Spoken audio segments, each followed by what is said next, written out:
What does Kagurabachi chapter 128 have in store for me today?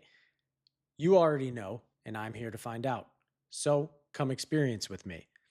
And I am seeing the chapter title on the first page here is Smelting Part 3. So we do have a three-peat now for the title. We'll see how long this title structure is going to continue. This last time it happened with the Hiroshima talks. I think that went to what, part 4? So let's see how far smelting is going to go. Because this is clearly, I don't think it's going to be, they've already been at it for almost 2 days. We don't know how long it actually takes to get through this full process.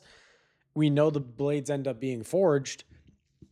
So they must give up trying to, get Roku Hira out of here and try to stop the smelting process.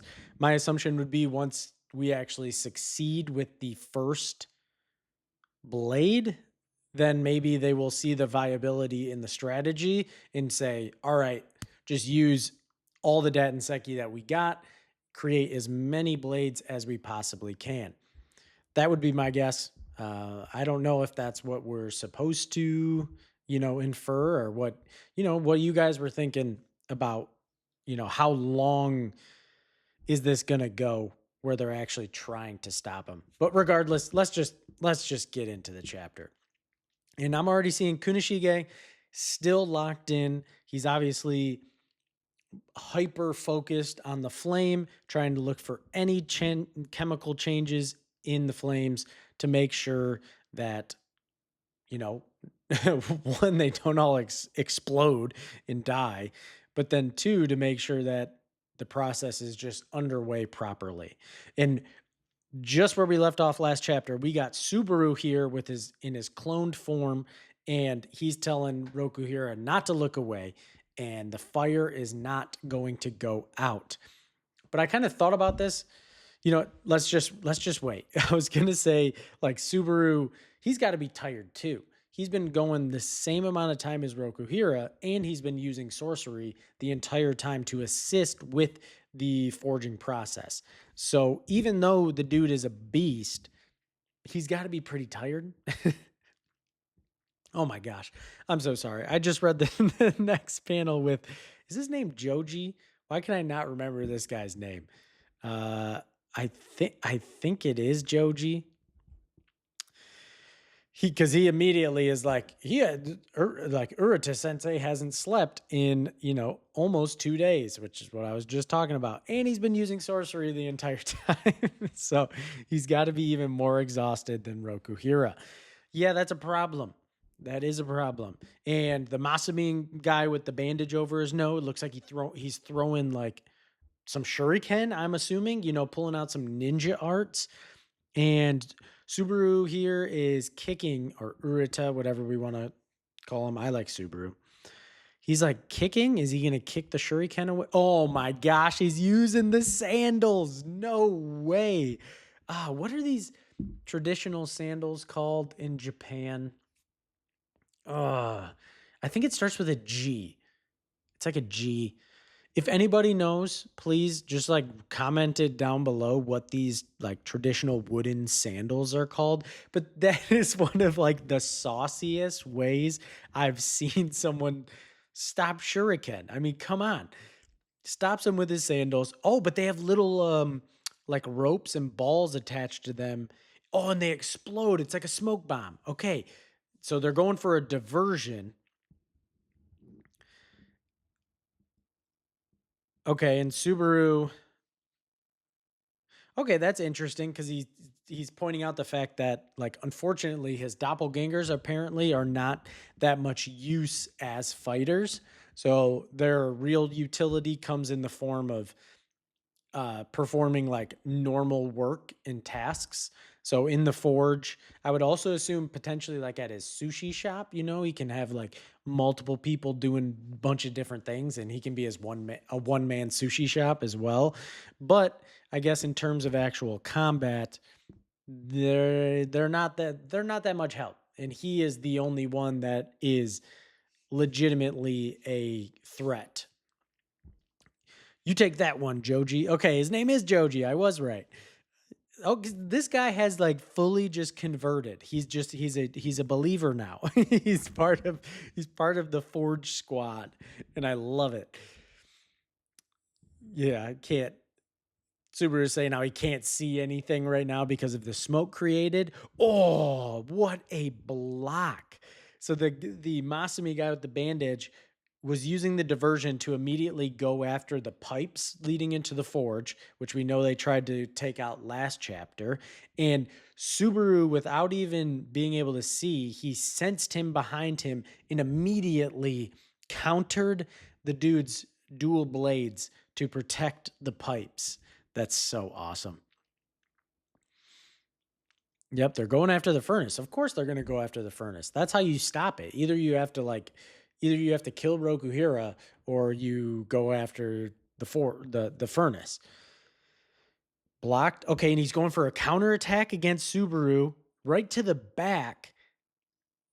We see Subaru shifting the blade in his hand, and then we hear a screech. Oh, and he managed to break the dude's blade from behind him. You're going to need a better blade. That's right. Oh, okay. Oh, okay. I see. I see. Okay. So he didn't slice that Masumi member's blade. He knows the fact that katana are vulnerable to sideways force. And when he flipped his blade around, he countered it behind and hit the Masumi member's katana on the side to just shatter it. That's awesome. I mean, the dude knows as much as anybody else is going to know about katana. So I love seeing that integrated into this fight.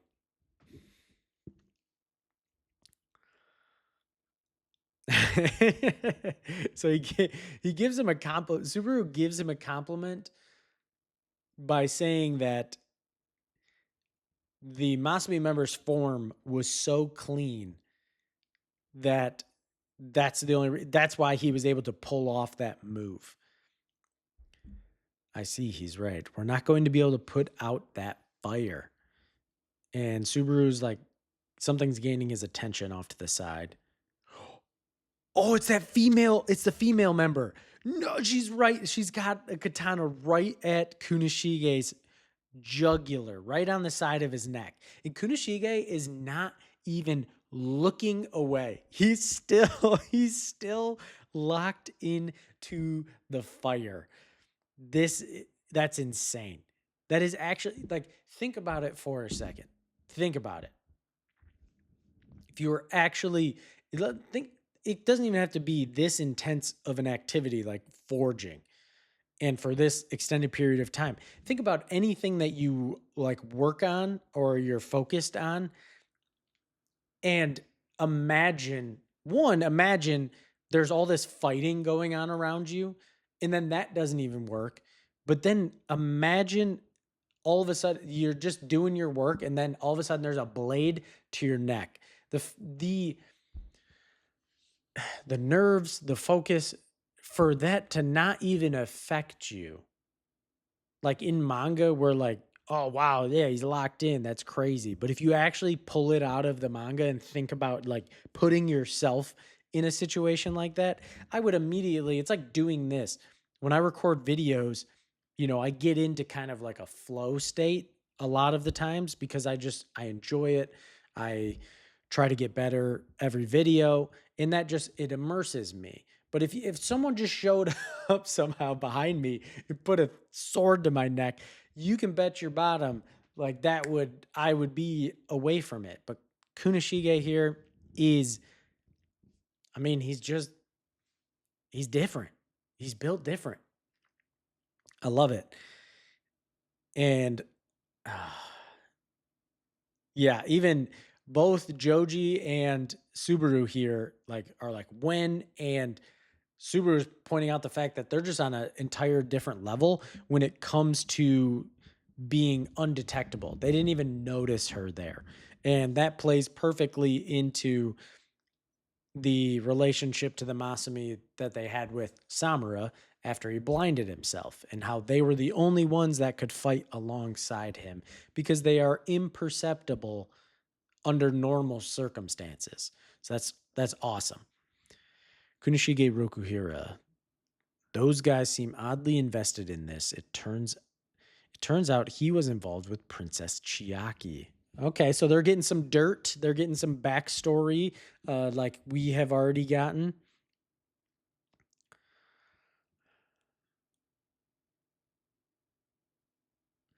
Wow.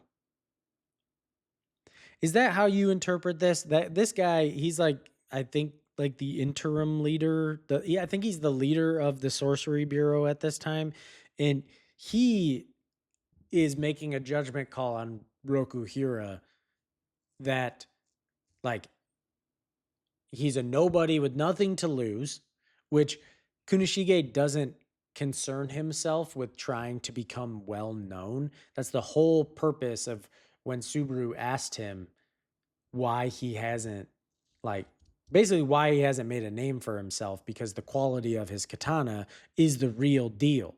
So he should be very well known. But that's not, he's not after notoriety. Okay? So using that as a gauge, his status as a gauge for his motivations, you're already wrong, sir. So he's saying that for someone like that, he's ignoring the country's decision and risking disaster and ignoring Princess Chiaki's own decision. So he thinks he's just, Kunishige's desperate to be a hero, which he could not be further from the truth for multiple of those things. Ignoring the country's decision, and you're saying risk disaster. The country's decision is, let's not try to forge weapons that can counter the Mikaboshi. Let's wait for a baby to be born with godlike sorcery, and for them, when they're 6 months old, to try to control them and channel the power of the flame bone to wipe out the entirety of the Mikaboshi and Shikoku. Like, that's your decision. Like, great one, good. And you're serving up Chiaki on a silver platter, and you can say it's her decision, but Kunishige knows her. He knows why she's making this decision, and the fact that she feels guilty from Hiroshima because she takes responsibility for the visions that she sees, the prophecies, which she has no control over.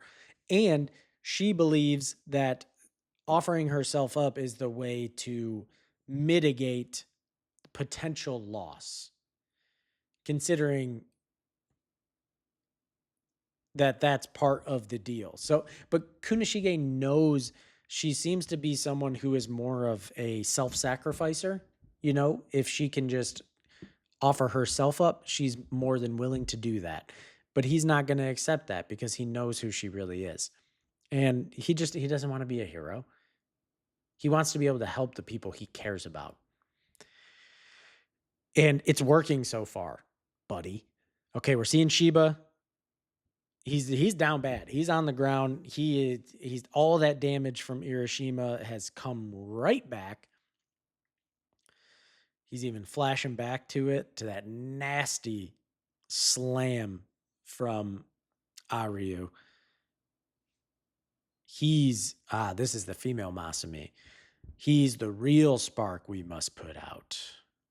I mean, that is, yeah, if Kunishige's gone, he can't do it. Can't do it no more. And we're flashing back again to the sparklers. Oh, yeah, to when the dude attacked them while they were out playing. If Shiba hadn't come, I think Chiaki would have died. I couldn't do anything as my legs turned to jelly.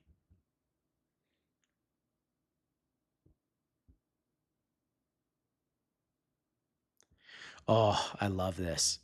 So he's saying from that day is the reason that he started making katana, because he had to face his demons, and there was something that he specifically could do.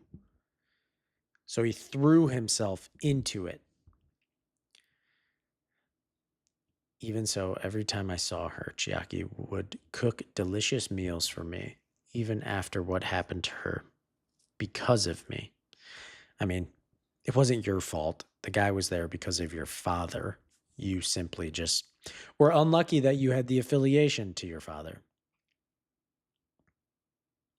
See, and Chiaki she's the same, like, she's even talking about the fact that she's totally fine. There's not even really that much of a scar that's left anymore.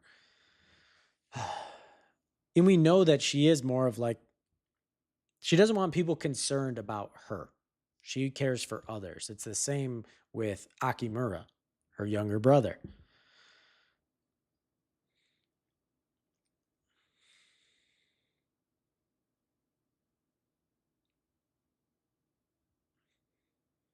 Hmm. Yep. Exactly. Here, it's Chiaki is trying to protect Kunishige yet again. It's always her who's protecting him. She's protecting Akimura. It's the people she cares about, because he is saying that because Princess Chiaki's vision was part of why the Enchanted Blade plan was rejected, because she envisioned the potential of it exploding and wiping people out. The smelting was dangerous, and Princess Chiaki didn't want this. And he's just talking about how she's always trying to protect him. And all I could do was keep forging katana.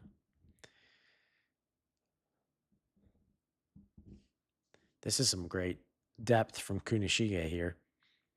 Face my demons? No, the truth was, it was all I had. My dad's katana wounded Chiaki. My dad's blood drove my mother over the edge. And even then, all I had were those red eyes of mine that my dad praised. I was so ashamed. Oof. Man, Kunishige. He's thinking back on his mother's words, telling him to not grow up to be like that. Thinking about how he said he was going to protect his mom. In the end, I never managed to protect a single person I care about. I, oh, and they're all shocked. Because he is, yes, exactly. This is his chance to protect all of the people that he does care about. This is the one thing that he is feeling called to do to protect them, which is forging these blades. He is so focused. He's not even, he's bleeding. She's pressing it and he's starting to bleed. Subaru here is smiling. Even the female Masumi member is shocked.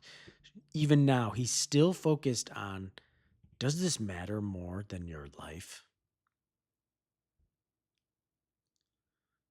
Oh, she's out. Wait. Oh, there it is. Yes, I love how Hokazono does this. I just turned the page, but I had to go back because I noticed the background of the panel behind the female Masumi member, that it changed from inside of the darker tones from inside the forge to, you see outside, gray sky with the rain falling down on the panel. But you see in between the two panels, you see the little glitch marks from Itazura, from Shiba. So he teleported her out. Oh, and this panel of him with his hand on her shoulder, eyes all blacked out, blood going down his mouth. Shiba looks like a demon right here. He's not playing around. He doesn't care. All of you, sheesh. Why won't you quit getting in the way? Oh, and he's down on his knees. He's throwing up blood.